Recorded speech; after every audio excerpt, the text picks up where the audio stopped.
Hello and welcome to episode 2 of Annechats. Thanks for being here. Today I'm chatting with Laura Dowdall. Laura runs the Viking Theatre, which is a 70-seat independent theatre in Clontarf in Dublin. And it's quite unique in Dublin. It's built a great audience in that area for theatre. It's been instrumental in so many theatre companies and writer performers and comedians being able to launch their work, including myself. Laura has been very supportive of my work, and I talk about how that all came about in this chat. But what I was interested in was how Laura came to be involved in this whole world. And what she revealed was a passion that began when she was 4 years of age and she had the first opportunity to be on stage in school, and she went, bing, I like this. And right through to stories of being a young mum, wheeling her little child around in the pushchair, looking for theatres to put shows on in. She just had it in her bones and has always done it. And she has been so helpful to so many people. She is a force of nature and she is utterly inspiring. Have a listen. And if you enjoyed it, leave a comment in the comments section of whatever platform you're listening on. Thanks so much. Hello, Laura. Hello, Anne. It's fantastic to be here with you in your theatre, the Viking Theatre in Clontarf. I'll just say at the beginning, that's how I know Laura. I've done several runs here and I know you through coming to perform in this theatre and see shows in this theatre, but I'm fascinated to find out who is Laura Dowdall and your motivation behind this amazing place. So, Laura, tell us about yourself. Well, just to say, delighted to do this, Anne. Kind of out of my comfort zone. And yes, the Viking is great, but it's only great because people like you come and bring their shows, okay? And that's my passion, to put talent up there and to have people come in and enjoy it. And that's basically my motivation. How long have you been running the theatre here? Where are we now? It was 13 years last November. And how did it come? Did you run theatres before you started the theatre here? I had a theatre company. I was very much amateur drama based back in the day. Standing on the school stage at the age of 4. So it's a passion from when you were 4. Yeah. I actually still remember that. Went to the Dominicans on Eccles Street and they had a beautiful concert hall with a wonderful, wonderful stage complete with grand piano. And they put me in a play at the age of 4 and 4.5, and I was the toy man. And something went wrong in one of my toys. It kind of got stuck on the floorboard, and I had to go and I had to kick it to move it along. And I looked at all the people in the audience and my train was moving and I said, this is great, I like this. So that's how I got involved. So what I'm fascinated that you, at the age of 4, you got the bug, but was it not like, was that what era was that? That was what? When I was 4.5. So what was that, the 70s? It was the late 60s. The late 60s? Yeah. Okay, so in the late 60s, but when you got the bug, did you think, I want to do this with my life? I want to... Yeah, well, after that, yes, I thought this is a really, really good feeling. I like this, and did quite a few plays in school, joined the drama group in school, and then when I left school, I wanted to go to the Young Abbey. My cousin ahead of me had gone into the Young Abbey a few years ahead of me. I thought I'd nothing else to do but join the Young Abbey. The Young Abbey, it was like the Gaiety School or something, but you went to the Young Abbey and then you got your job in the Abbey if you were any good at all. You got seen. So the Young Abbey was like the training for actors in Dublin at the time? Yeah, you went there after school. Yeah, after so when you left when you school. were about 18? Yes, 17, 18, yeah. Oh, yeah. And that's where they took their company from? Because there was a company in the Abbey at the time, wasn't there? Like a rep company. Was there? There was a company of actors. Yes, but this was the young people, the students. And that's where they... Yeah, my cousin, the actor is Garrett Keogh. Yeah. So his stable was Gabriel Byrne, Liam Neeson, all these... Did they start in the Young Abbey? I don't know if they all started there, I know, but he hung out with them. Some of them trained with, what was her name? Deirdre O'Connell, was it? Deirdre O'Connell in The Focus. That's right. Because I know I've seen Gabriel Byrne talk about Deirdre. Yeah. Because she was Stanislavski. Yeah, that's right. Whereas yeah. Abbey, what style was the Abbey? The Abbey was the Abbey. My mother used to say to me, if I was being bold, she'd say, "Stop that Abbey acting," which meant I was completely over the top, I think. Yeah. So that was it. My mother said, "No, you're not going to do that. You're going to do a commercial course, and then you can a secretarial course. So and then you can decide." And 8 months later, I got a job in the bank, and I got my first paycheck, and I joined a musical society, and that kept me busy for a while. Okay, so Laura, I totally relate to the thing of you have to be on the stage. I had that from when I was tiny, exactly the same. But I had to do it for a living. I saw people go then get their jobs and then do Amdram, but I never did the Amdram satisfy that itch for you, or the idea of being professional was so important to me. I'm just interested. It did and it didn't. I honed a lot of skills in the amateur drama world because I did lighting courses and sound courses and backstage work, and I did everything. And but I also had my mother who told me that I was to get a job. So my mother was a very strong woman, and she kind of ruled me with a sort of an iron fist. So was I strong enough to kind of go against her? No. And that's kind of what it was. But look, I had a great job. I had a great social life. I had money. So you had a good life. And so I did take the easier route. My parents split up, and then they'd been living in Sligo, so my mum moved back to England. So it was kind of, there's no home to go to, and there was no parental monolith going, you have to do this. And I think there was a freedom there. But massive poverty came with it, because I was just following my nose, going to have to do this, what'll I do, you know. So I think it's 6 of one and half a dozen of another. But the training in the young Abbey would have been phenomenal, and then if you got in that company, I mean, there were world-class actors. Yes, but in hindsight's a great thing. I wasn't very good at acting. I wouldn't have been good enough to have made a living out of it, and I know that. Right, so that's where I am today. I went from in the musical society to doing backstage to directing, did my courses there, and producing, and that's where my skills were. And that's why we're here now. That's why I'm not up there and you are. But just running this theatre and being part of this, because this is to me, the Viking is a vital heartbeat in the whole performance scene in Dublin. Does this satisfy that? Absolutely. That's wonderful. Absolutely. And because I'm an older lady, I really think to be older in this industry is absolutely fine. I don't find any ageism, I don't find any sexism here in the Viking anyway.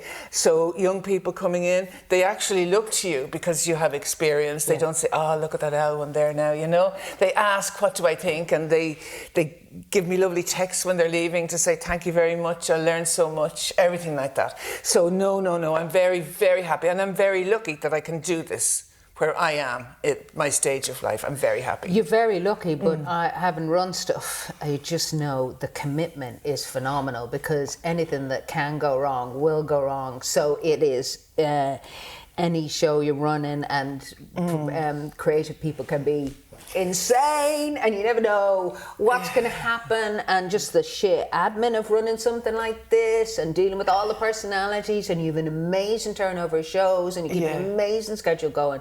So the commitment's phenomenal. Do you enjoy all of it? Yeah. And you can't really worry about that end of it, you know. No, you can't. And you don't take any shite, really, and people don't bring any shite, do you know? So it's can I say shite? Yeah. I just said shite 4 times.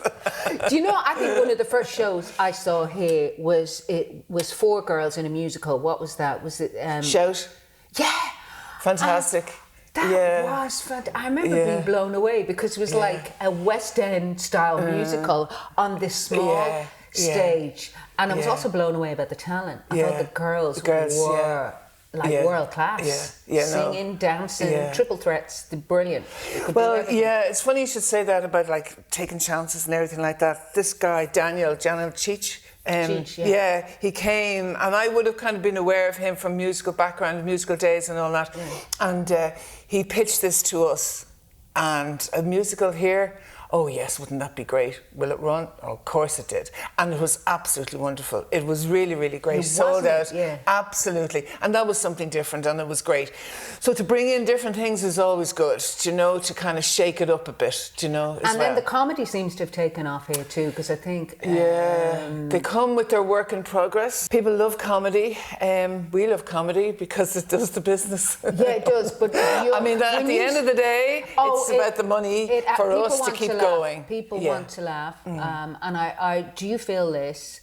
I think after COVID, people really appreciated the communal experience of.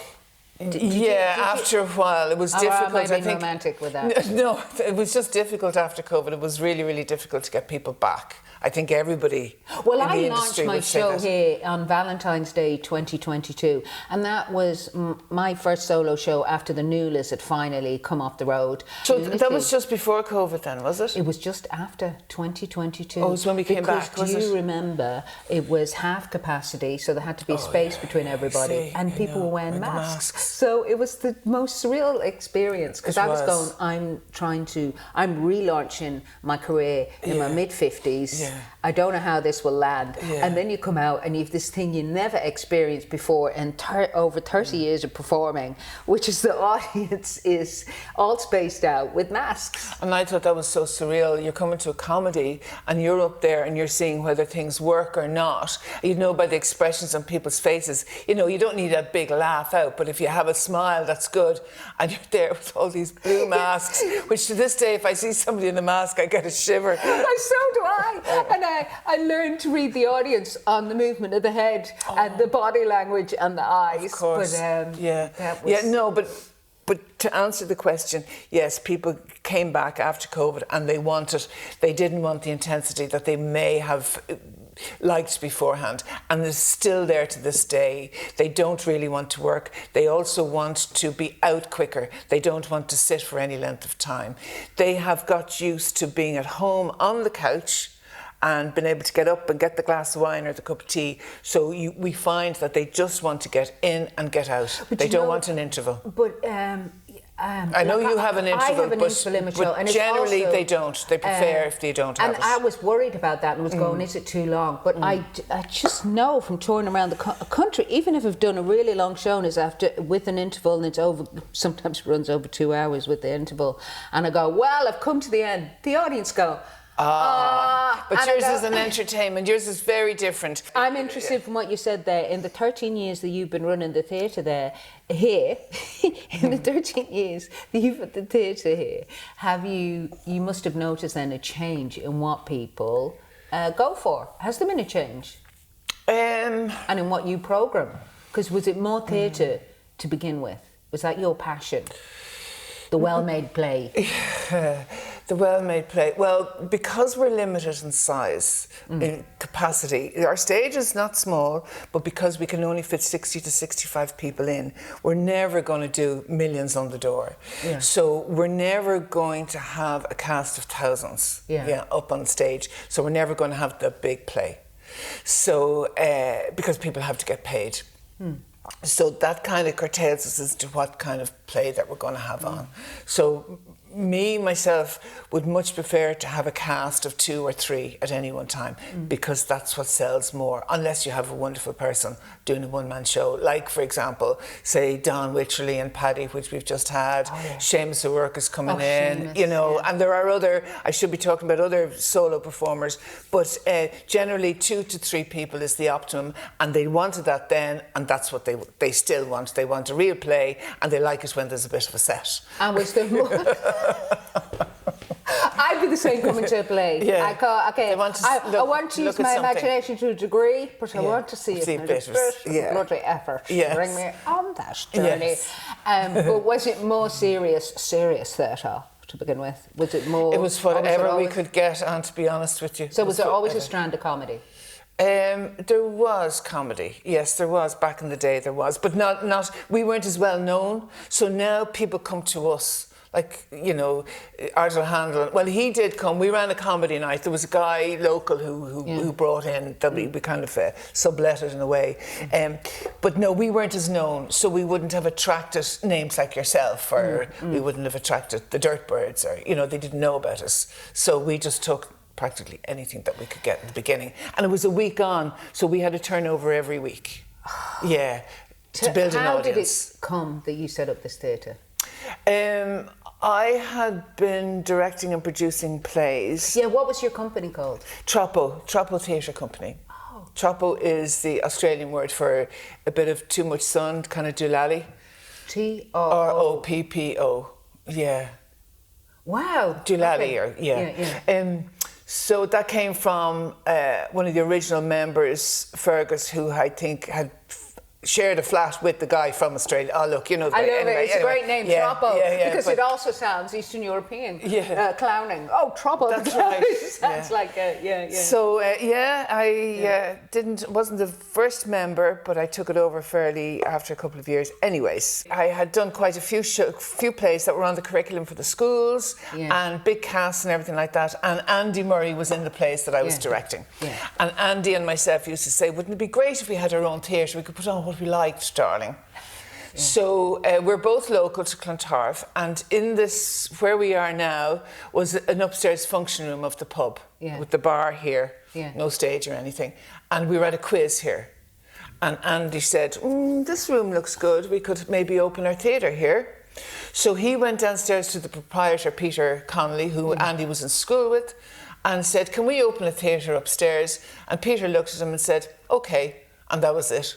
Very different. And when you decided to do that, what were you feeling?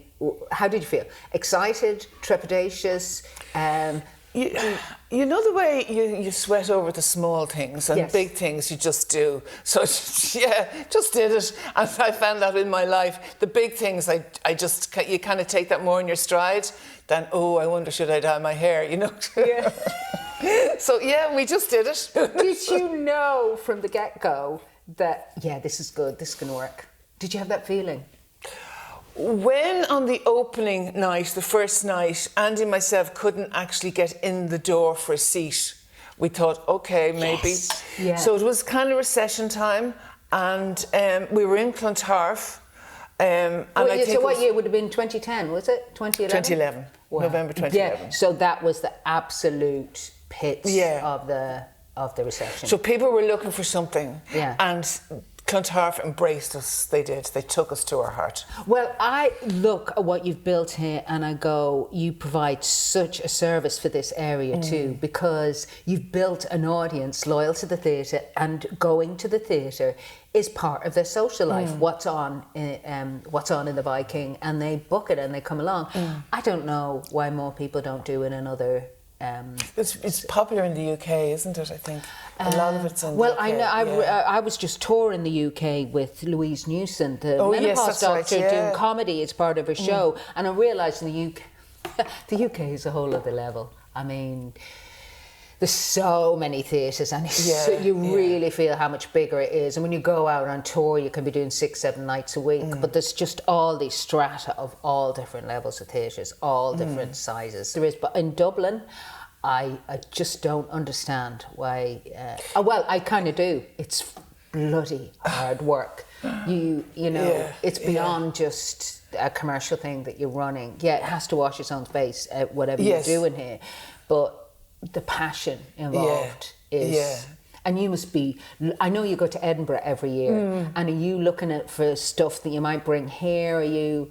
Yeah, you do that. You kind of meet up with people, and it's kind of a good networking thing as well, you know. But it's got, over the years, less and less Irish companies can afford to go to Edinburgh because it's just got so. Actually, I have to ask you about Edinburgh. It's like there's a cruel thing there where producers, agents, PRs are making all the money.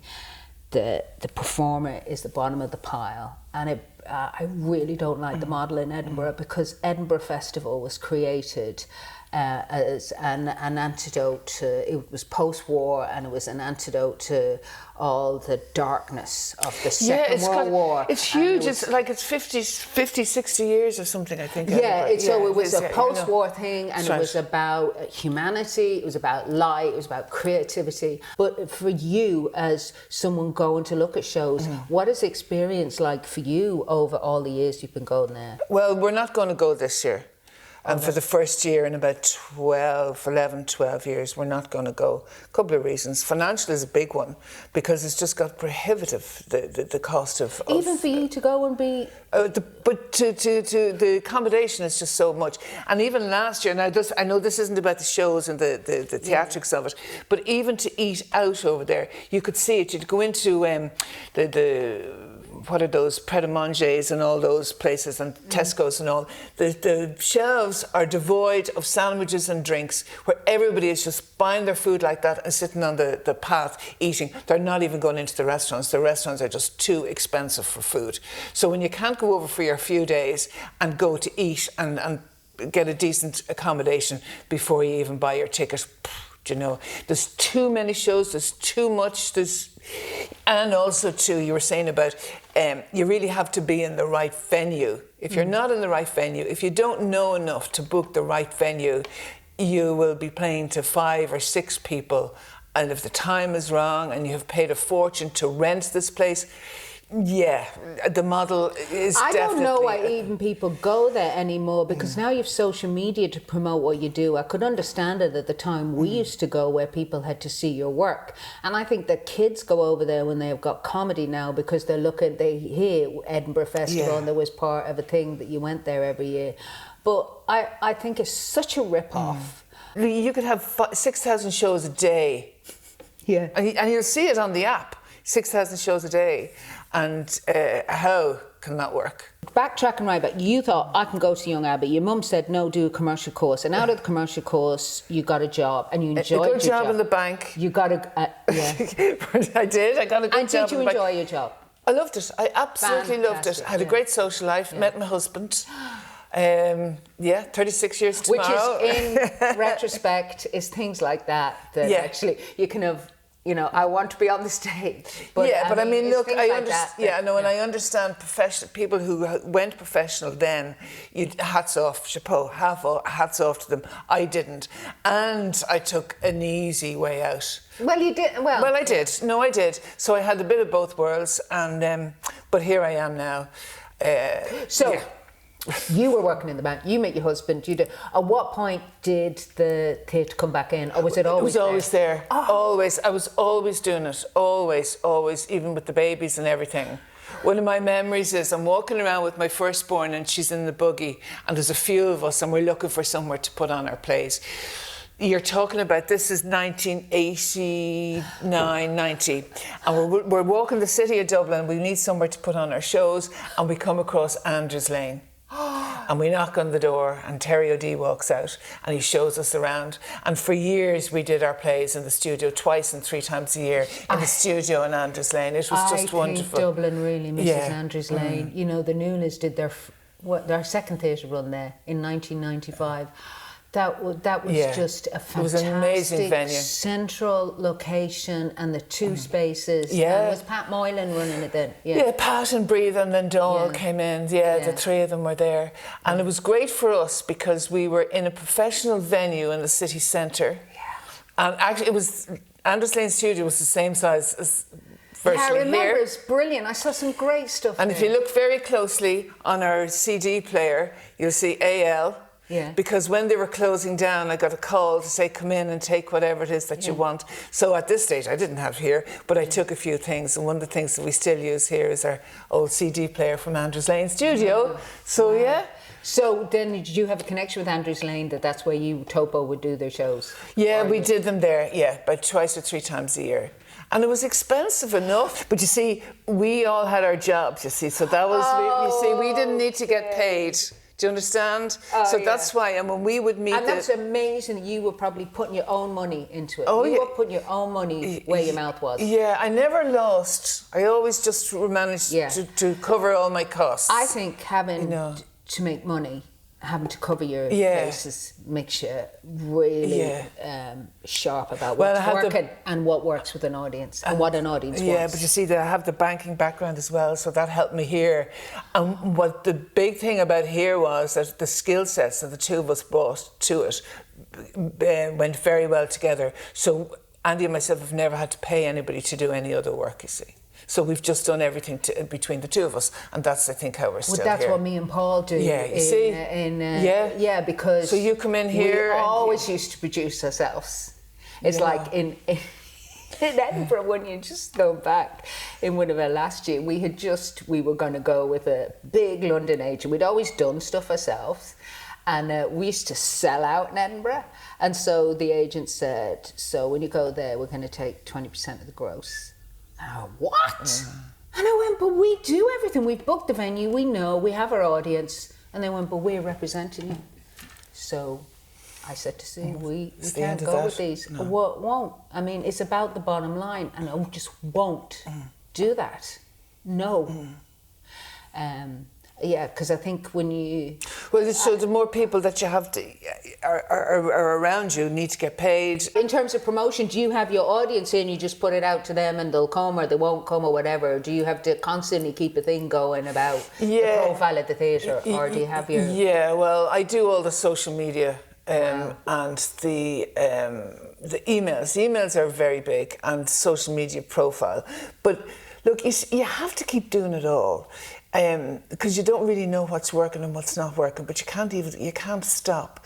But we have built it up over the years. We do have our loyal following now at this stage. I feel that from how many runs have I done here? Like, I can't.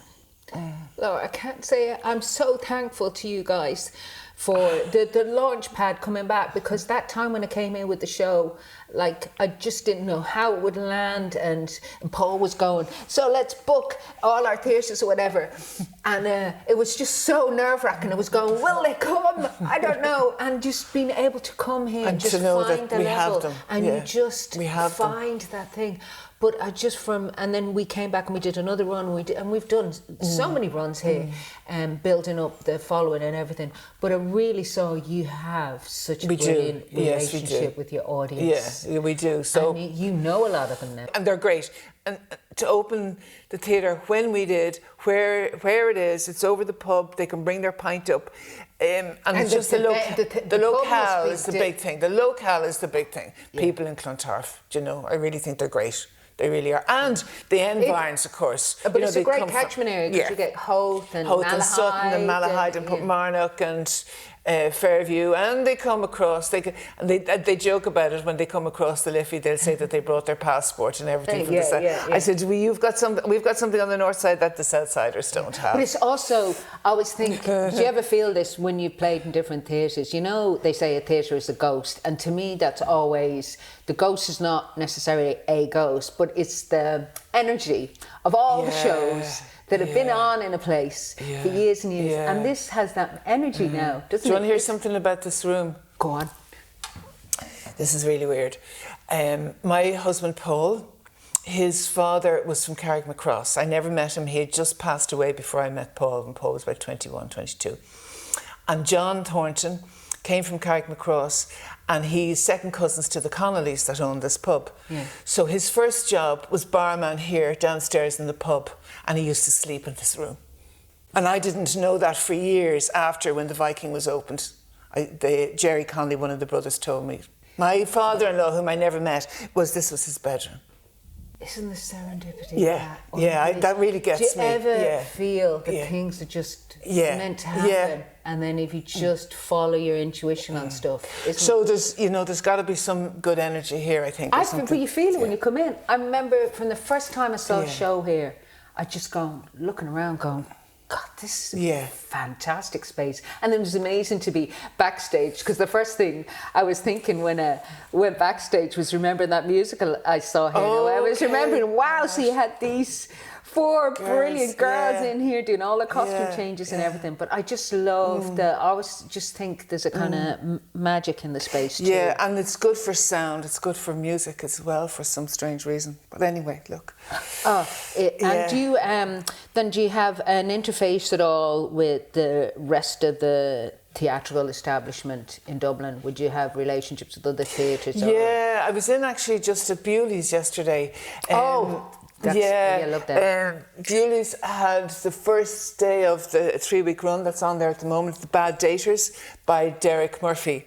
I've seen posters from that. Yeah, and I've just met Derek Murphy recently, and he's a lovely, lovely guy. He originally hails from, I think it might be Ballyfermot. He's living in New York. And he's written this play that we've had here already. Yeah, and Bad Daters anyway, it's gone into Bewley's now. And so I went in first day to see how it was. And David Horn and Colin Marr, they were there from Bewley's, and we all had the chats, and we all just reconnected and said, oh, what's coming to you and what's coming, and this came from you, and transferring and all that. So we have a great sort of relationship. We'll get shows from Bewley's will get shows from us. You know, so it helps. It helps if something is on here, it has another theatre to go to, and then maybe transfer to somewhere else, because there isn't enough smaller places. You know, that was one of the first places I ever created a show and did, but I loved it when you could hear the outside coming in. Yeah. I know it's a proper now. Black box theatre now. Yeah, but you can still hear them. But it used to be that they would just pull curtains across the windows, and you would, if there was anybody being loud in the street, would come across. But I kind of love that afternoon feeling of it. But that is... Colin has to go down and pay the buskers to move off sometimes. It's a fantastic space. Yes, 25 years that's going now. They had their party there just recently. So let me see. Yeah, so that's right. For 1995 we did that. And so that's 30 years ago, but I think in this iteration with Colin taking it over. Michael James Ford. Michael James Ford, and they really turned it into great. And it's doing well for them. Oh yeah, and I just talked to David yesterday, and we're just comparing notes and saying it's been really good. We've been very busy the last few months. They've been very busy the last few months, so it's good. Would you find a demographic in the audience that generally comes? Is there a demographic that goes to live shows? Older. It's older. Older. It's the same with Bewley's. It's older. Yeah, it is. I wonder, is that a general thing? I think it is. Because can I tell you, a thing I've noticed, because like I said, when I started the show here, I was really nervous about, will it take off or whatever. And then I realised, actually, I am the perfect age to be performing, because that is the audience. Playing to you are your audience. You are the age. Yeah, I am the age of the audience. I'm the age of the people who come out. I don't worry about that. People say, it's terrible, young people don't come to the theatre and all that. But I think life takes over for people, generally people who it isn't in their blood like it is for us. We never.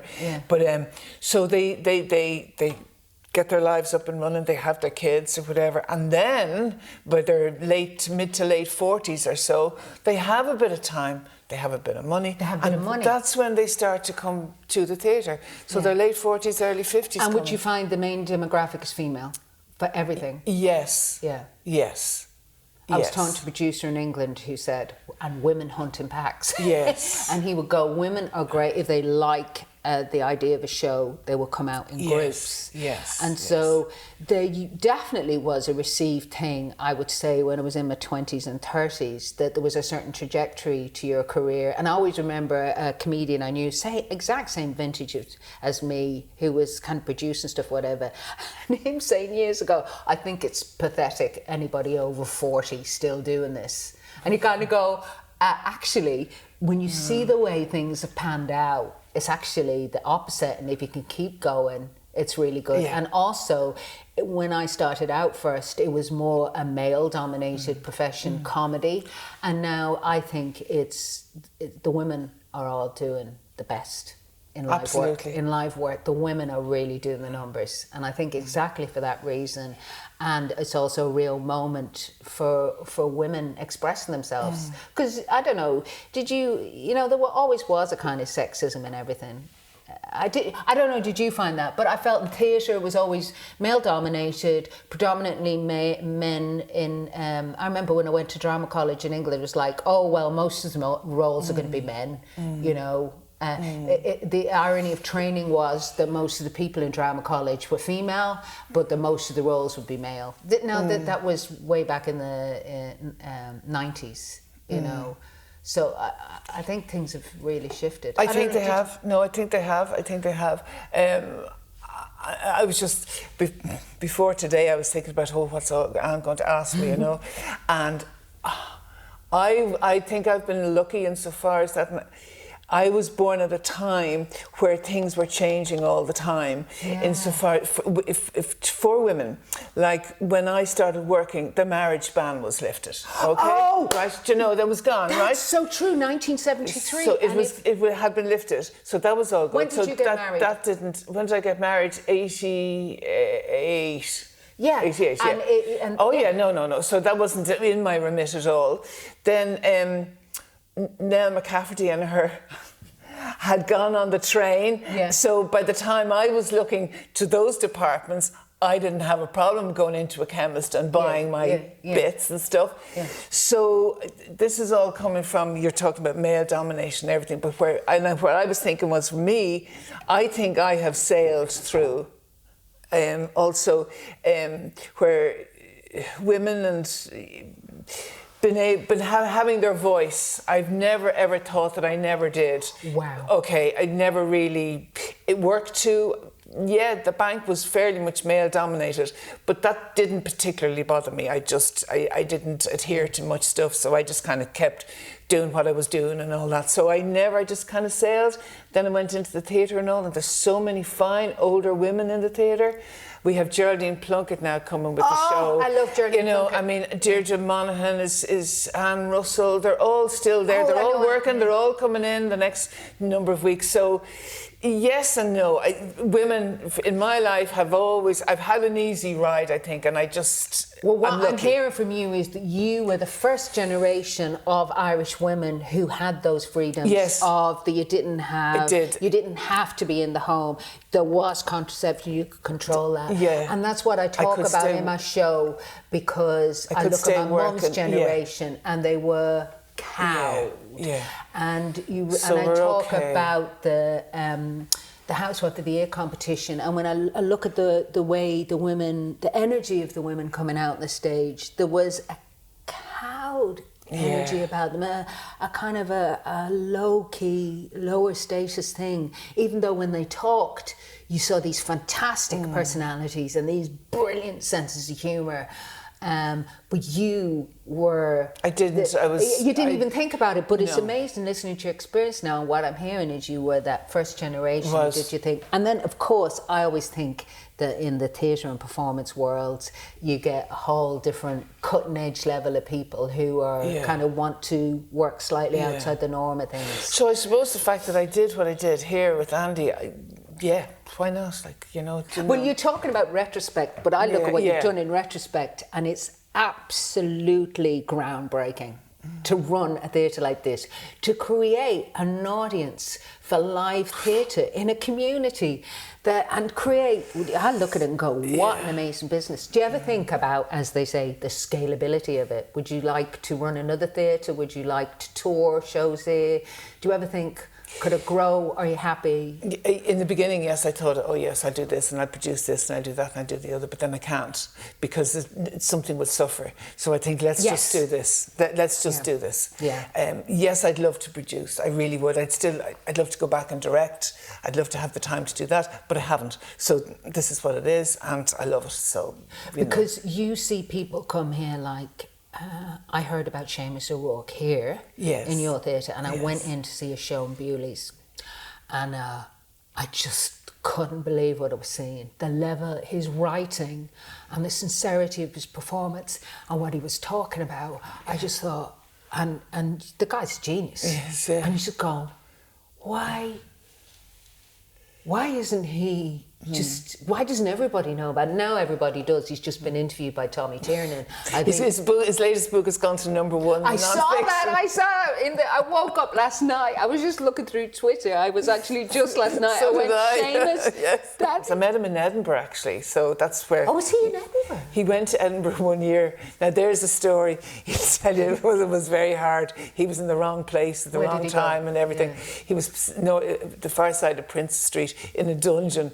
But look, as he said, he met the Viking Theatre over there, so it wasn't all bad. Surely, when you saw someone like him, because you know your theatre inside out, you must have seen him and gone, "Now this is another level." Oh well, I stood outside the door and said hello, and he says, "Oh hello, will we go for a pint?" "Oh yeah, we do," and the rest, as they say, is history. He comes here three times a year. The producer head on you go, did you ever want to go to him? Seamus, come on. Oh yeah. You should be in the Olympia. Yes. Yeah. Did you ever? Yes, we've had those talks. Yeah. But Seamus is very happy and very successful with what he does. He came to it late as well, insofar as that, and he really, really felt that this is what he should be doing all the time. Yeah. And so. Yeah. And that he wrote his show because he got a part, he gave up his job, and then he went, "What am I going to do now?" Yeah, and then, well, I'll do it to keep I going. make work. Are there other people like him? Would you say? No. No, would he be one that... did he... So you saw him in Edinburgh and you went, "Oh my God."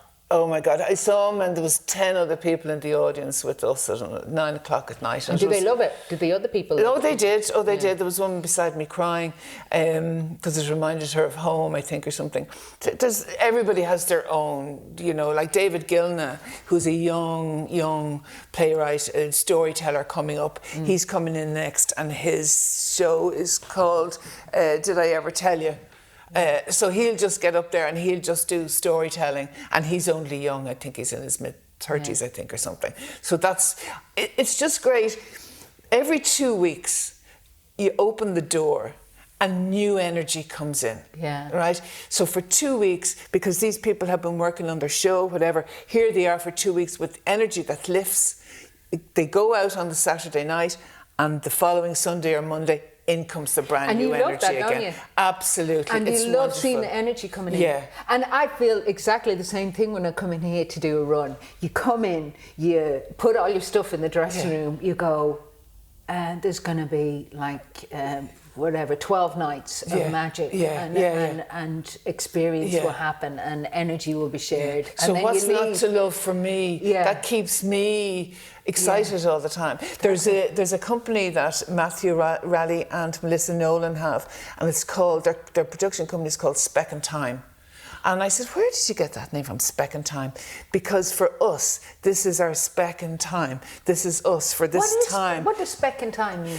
I think it's just, this is a particular time for us. So you come in and this is your particular time that's going to run the show. And that's what I love about live theatre. Exactly that thing. Yeah. It's there and then it's gone. Yeah. And there's just this magic contract you have with an audience. And the energy of every night is subtly different. And you don't know how you're touching people. No. You can be so surprised, can't you? I mean, you see it when you're looking down at people. You have one person crying and one person laughing, and then people and then that's why I always to each talk other to and people everything. After, and I've got the best stories here. And I got my best joke from one of your audience, Pauline. What was that? Sam McGuire. Yeah, it was the Sam. I was talking about the moon cup. The moon cup, and she shared this story of So in my show, I had a story about. I told her story, and she'd got it from. I was talking to her here. She was going. There was some rigmarole about. Oh, you shouldn't mention me.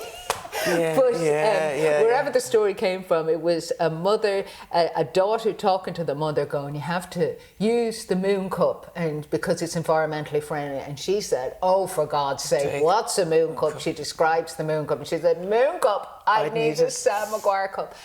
That was, I put that in my show, and it just brought the house down. She loves that you do that, actually, but I often would name check, and that's from Pauline. I just love that. And then I got a great story here from a woman. I was talking about crimpling and the synthetic yes. fabrics, and our mothers making our clothes.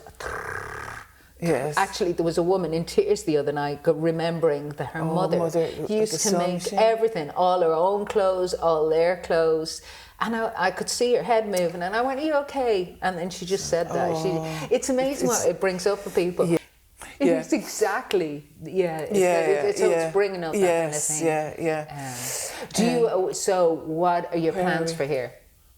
Oh God, to keep going. I just love every aspect of it, from how it is that they create it, what it is that they do, just their love of it. It's just the whole love of everything to do with it. I can't really pinpoint what it is, but I'll watch a show every single night and get something different out of it, you know. I just, and I love the people that they have the love for it. I love that as well. You are allowing a genuine creative flow in the way that it used to be in the 90s. There's all sorts of weird gatekeeping now. And I that's what I love about here. That's what I love about here. And I love the work that pays its own way. If somebody wants to give me money, I'll put it towards advertising. That's all that I want. I don't want any sponsorship or anything like that. I just would love some money to be able to publicise the fact that we're here. Yeah. And I think that would make a big difference to our audience numbers. So what was it like juggling family life and keeping the theatre going? You just made it work. Well, it's actually funny that you should ask me that. I know. When we got the idea to open the theatre, Paul, my husband, was working abroad. I think he was in Basel. He had been away. He'd been in Colombia. He'd been in Bangalore because he's in IT and there was no work here. So he was working abroad. Wow. My youngest was on a basketball scholarship to the States. My eldest was finishing her degree over in Swansea. So I was home alone. So it was great for me to open the theatre, and then as soon as I opened the theatre they all came back. So no, adult children, a very supportive husband, it was not a problem at all. Absolutely, it was fine. But they must have been blown away then with what you had created. Oh, they didn't really take me seriously for a while. Then they realised, oh gosh, that's great, look what you're doing. And now they're proud. They're so proud. They are but proud. When you were running we're running the Topo. Oh, Troppo. Oh, Troppo. yeah. Sorry, Troppo. Yeah, no, Troppo. I'm sorry. No. Yeah, no, that was loads of juggling. But you know, you have youth, and you're fine, and you're full of energy, and you can manage things. And I was never one not to leave my children with the babysitter. You know, I always, had somebody else mind the children and everything. So it's fine. You know, it was grand. No, it was all good. All good. What advice would you give to someone who was the same as you? You married, you have kids, but you have that drive to but look, everything, as I said, and everything just fell well for me. God Almighty, I've been very lucky in life. So I know, but you have great energy, and you went for what you wanted. Yeah, but I've been lucky too. I have had nothing, no trauma. Health has been great. My kids, my husband, I've been lucky. I have, absolutely. Everything is just, for some reason, I've been very lucky in life. You must be on the, what is it? They have that in reincarnation, so you must be on one of your last journeys, isn't it? When it's just kind of peaking. You'd wonder, wouldn't you? Yeah. I'm not coming back as a slug then. You're not coming back as a slug. That's your one-woman show. I'm not coming back as a slug. You'll do that when you're 90. That's your... Oh, God. Of all those shows that you were doing in Andrews Lane, what is your standout? Or your standout from the... Oh, yeah, you can't ask me the one for here, really, can you? No, I suppose you can't. But like back when you started, like who or what... Did you discover any people who went on to massive... Oh, and I've worked with a few people that have gone on to be a name, I suppose. Yeah. No. I just loved it all. I directed a few shows that I've been kind of proud of. Directed Of Mice and Men. That was a big one, and that was on the curriculum, and I loved that. That was good. My dog was in that, my own dog. We did it in Liberty Hall, and every evening... What role did... she played the role of the dog. Oh, it wasn't Lenny, no. What role did your dog play? He played a dog. Was he? Yeah. What did he have to do? What did she have to do? She had to come on, and she had to behave herself, and it's funny because it was a big cast, and the only guy in the cast that didn't like dogs was the guy that was paired with the dog, because that was his character's part, to bring on the dog. But Peter, he was fine with it in the end. But my husband used to bring the dog in every evening, walk her up and down the boardwalk at Liberty Hall to tire her out, and then bring her in, and she'd do her bit, and then he'd... Did she enjoy doing it? She was grand, yeah. Because dogs are so clever that they begin to go, okay, this is special. She used to, when she'd see the rope come out every evening at home, she'd get excited, the rope, which was the lead, because she knew that she was going to get treats from the time that she put the rope on till the time the rope came off, to keep her quiet. Yeah. But Paul was funny, because it was one night he was walking the boardwalk before she made her entrance, and a lot of schools, it was put on really for the schools, because as I said, it was on the curriculum. And there was a crowd of kids hanging around. They were local kids. Yeah. And what the essence said was, oh, look, that's the so-and-so dog that was in the show last night. Hello. Laura, you love direct. Would you have liked a career as a director? Yeah, actually, I would have all the aspects of getting up on the ladder to do the lights or sound or the props or, directing. Because that makes you put everything together, knowing all the aspects of it, and having acted as well. Yeah. So I think, absolutely. I think I probably would have been better at that than anything else. Yeah, I would have liked that. Did you ever think of, before setting this up, well, you were doing that in Tropo? I was doing that, I was doing that. And I did direct a few shows here in the early days. Yeah. But it's just too much. It's too, it's too... Yeah, running everything. It's too much. Yeah. So do you miss it? Yeah, I do, And you must be in here watching stuff with the director's eye going. Yes. Going Yes. Yeah, that's a strange choice there. But sure, look, say nothing. Say nothing. And you can't, you can't say too much, Yeah. But that's amazing that you were doing that. Yeah, I know you were saying the energy when you were young, but you had young kids and everything, and you had your job, but you were doing it. Yes, but you were younger, Yeah. And then this is a big commitment, so, yeah. Don't you find in the arts that you forget that you've got older? You were saying there's no ageism. Oh, but I kind of forget, because sometimes I'll be really exhausted after a show, and I'll go, you started out doing this 36 years ago. I know, there's a slight different arc of energy. Just have to mind yourself, though. You do. When you're tired, go and have your nap, so that you can get up and do it. Where 33 years ago, you wouldn't have had to have a nap. Yeah, exactly. But now you do have to have a nap. But it sounds like you get energy from this. Yes, I do. So. Did you have this at any phase I had where I wasn't involved in performing? There was a few times where things ended and I just had nothing and I had to go off and get a different job. I used to feel sick. I used to go, I couldn't bear to look at anything. I see a poster. Yeah, I know. I just felt like, do you have that? Well, you see, because I was in the amateur circuit, I was always doing something.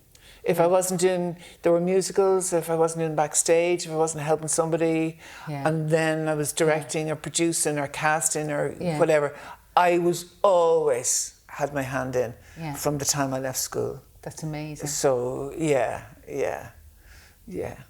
Well, long may... Passion. It is a passion, isn't it? But isn't it great? I mean, like you, it's great to have a passion.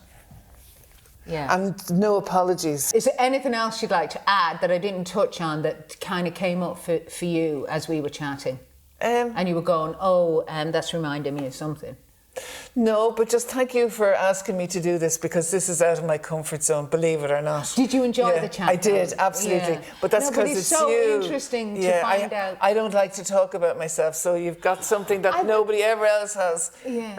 But it's just so interesting to find out, because I was always interested in what made you tick, but just knowing the absolute energy and passion it takes to keep a thing going. So, thank you. I'll go back into my shell now.